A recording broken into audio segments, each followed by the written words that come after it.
Hello দর্শক বন্ধুরা, আজকে আমি দেখাবো চুড়িদার প্যান্টের জন্য আপনি যে কোনো ব্যক্তির শরীর থেকে কীভাবে নাপ নেবেন। তো তার জন্য দেখুন, লম্বা শরীর থেকে নিতে হয় না, কারণ যে কোনো চুড়িদারের জন্য আপনি যতখানি গ্যাদারিং রাখবেন নিচ থেকে সেই অনুসারে আপনাকে চুড়িদারের লম্বাটা নিতে হয়। তো নর্মাল এটা 48 হয়। 48 হলে কিন্তু আপনার নিচ থেকে ততখানি গ্যাদারিং হবে না। যদি গ্যাদারিং হতে হয় তাহলে আপনাকে 52 বা 54 মিনিমাম রাখতে হবে, তাহলে নিচ থেকে দেখতে খুবই সুন্দর হবে।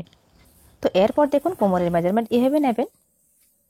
তো নর্মাল মেজারমেন্ট যতখানি আসবে তার থেকে মিনিমাম আপনাকে 5 বা 6 ইঞ্চ লুজ রাখতে হবে, নইলে কিন্তু ড্রেসটা পরার পর আপনি যখন বসবেন, উঠানামা করবেন, তখন কিন্তু নিচ থেকে ফেটে যাওয়ার সম্ভাবনা বেশি থাকে, তাই একটু সবসময় লুজ রেখে দেবেন। এরপর দেখুন, ঠিক এই জায়গা থেকে, যেটাকে আমরা থাইয়ের মাপ বলে থাকি, এই জায়গা থেকে আপনি নর্মালভাবে মাপ নেবেন। ততখানি টাইটও রাখবেন না বা লুজও রাখবেন না, তাহলে দেখবেন একদম পারফেক্ট হবে। এরপর দেখুন, হাঁটুর ঠিক একটু নিচ থেকে বরাবর মিলিয়ে আপনি আরেকটা মাপ নেবেন এভাবে। ততখানি টাইট রাখবেন না বা ততখানি লুজও রাখবেন না।